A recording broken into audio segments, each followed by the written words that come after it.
28 సంవత్సరాల కల ఒక్క షాట్తో నిజమైంది. 1989 తర్వాత మళ్లీ వరల్డ్ కప్ కోసం ఎదురుచూసిన దేశం 2011 ఏప్రిల్ 2 ముంబై వాంకడే స్టేడియం. ఆ రోజు కేవలం మ్యాచ్ కాదు, దేశ గౌరవం పణంగా పెట్టిన యుద్ధం.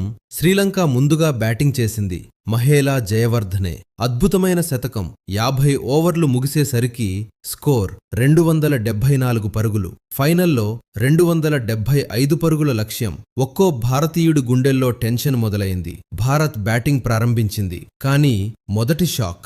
సెహ్వాగ్ 0, సచిన్ కేవలం 18 పరుగులు. స్టేడియం ఒక్కసారిగా నిశ్శబ్దమైంది. దేశం మొత్తం ఒకే ప్రశ్న, మళ్లీ 28 సంవత్సరాల కల విరిగిపోతుందా? అక్కడ నుంచి గౌతమ్ గంభీర్ బాధ్యత తీసుకున్నాడు. ఒక్కో రన్ ఒత్తిడిలో, ప్రతి బంతి ఒక పరీక్షల. అప్పుడే ఒక అద్భుత నిర్ణయం. యువరాజ్ ముందు కాదు, కెప్టెన్ ధోనీ స్వయంగా క్రీజులోకి వచ్చాడు. అది కెప్టెన్ నిర్ణయం కాదు, అది యోధుడి అడుగు. మ్యాచ్ చివరి దశకు చేరుకుంది. రన్ రేట్ పెరుగుతోంది. ప్రతి బంతి గుండె చప్పుడిలా వినిపిస్తోంది.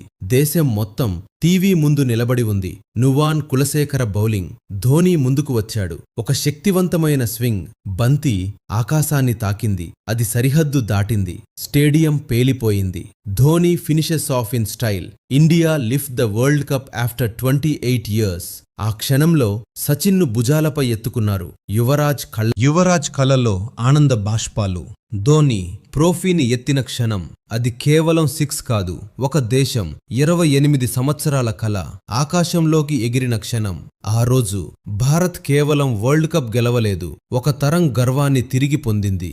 ఇది భారత క్రికెట్ చరిత్రలో ఎప్పటికీ మర్చిపోలేని క్షణం.